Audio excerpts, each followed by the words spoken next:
నమస్తే, welcome to Andhraprabha. నేను తేజస్వి. వాలంటీర్లకు ఈసీ షాక్ ఇచ్చింది. వారిని ఎన్నికలు ముగిసేంత వరకు దూరం పెట్టాలని ఏపీలో వాలంటీర్లపై కేంద్ర ఎన్నికల సంఘం ఆంక్షలు విధిస్తూ కీలక నిర్ణయం తీసుకుంది. ముఖ్యంగా సంక్షేమ పథకాలకు వాలంటీర్లతో అసలు పంపిణీ చేయించవద్దని సూచించింది. అలాగే డబ్బు పంపిణీ చేయించొద్దని ఈసీ ఆదేశించింది. ఈ ఆంక్షలు ఎన్నికల కోడ్ ముగిసే వరకు వర్తిస్తాయని తెలిపింది. అదేవిధంగా వాలంటీర్లకు ఇచ్చిన ఫోన్లు సహా ఇతర పరికరాలు స్వాధీనం చేసుకోవాలని చెప్పింది. ప్రభుత్వ యంత్రాంగం సంక్షేమ పథకాల అమలుకు వాలంటీర్లకు బదులుగా ప్రత్యామ్నాయ ఏర్పాటు చేసుకోవాలని సూచించింది. ఇక ప్రతి నెల 1వ తారీఖున ఇళ్ల వద్దకు వచ్చి వాలంటీర్లు ఇచ్చే పెన్షన్ విషయంలోనూ కీలక సూచనలు చేసింది.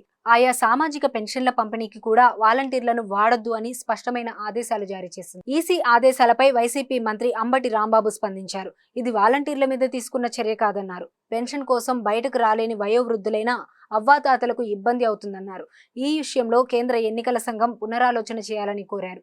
వాలంటీర్ల మీద విపక్షాలు విష ప్రచారం చేశాయని, వారి తరపున ముఖ్యంగా టీడీపీ తరపున రాష్ట్ర ఎన్నికల సంఘం మాజీ కమిషనర్ నిమ్మగడ్డ రమేష్ కుమార్ ఈ ఫిర్యాదుని ఈసీకి చేసి వాలంటీర్ల మీద ఆంక్షలు వచ్చేలా చూశారని అంబటి ఆరోపించారు. వాలంటీర్లు ప్రతి నెల ఇంటింటికి తిరిగి పెన్షన్లు మంజూరు చేస్తూ వస్తున్నారు. వారి వల్ల అవ్వాతాతలతో పాటు అన్ని వయసుల వారు నేరుగా పెన్షన్ అందుకుంటున్నారు. ఏప్రిల్, మే ఈ 2 నెలలు వారికి పెన్షన్ కోసం వాలంటీర్ల ఇళ్ల వద్దకు రాకపోతే వారి విలువ వైసీపీ ప్రభుత్వం వారికి చేసిన మేలు అన్నది తెలిసి వస్తుందని కూడా ఆ పార్టీ భావిస్తోంది. ఇదంతా విపక్షాల కుట్ర అని ఆయా వర్గాలకు చెప్పి మరింత సానుభూతిని పొందేందుకు కూడా వైసీపీ చూస్తుందంటున్నారు.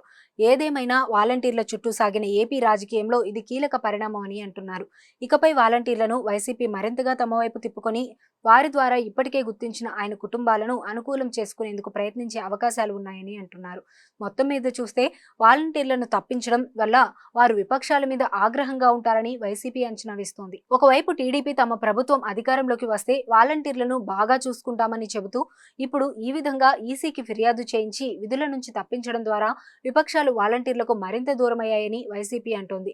అదే టైంలో పెన్షన్లు పొందుతున్న ఇతర లబ్ధిదారులు కూడా తమకు తగిన సదుపాయాలు వాలంటీర్ల ద్వారా అందకపోవడానికి విపక్షాలే కారణం అనుకుంటారని, అంతిమంగా ఇది తమకు మేలే చేస్తుందని వైసీపీ అంచనా వేస్తోంది.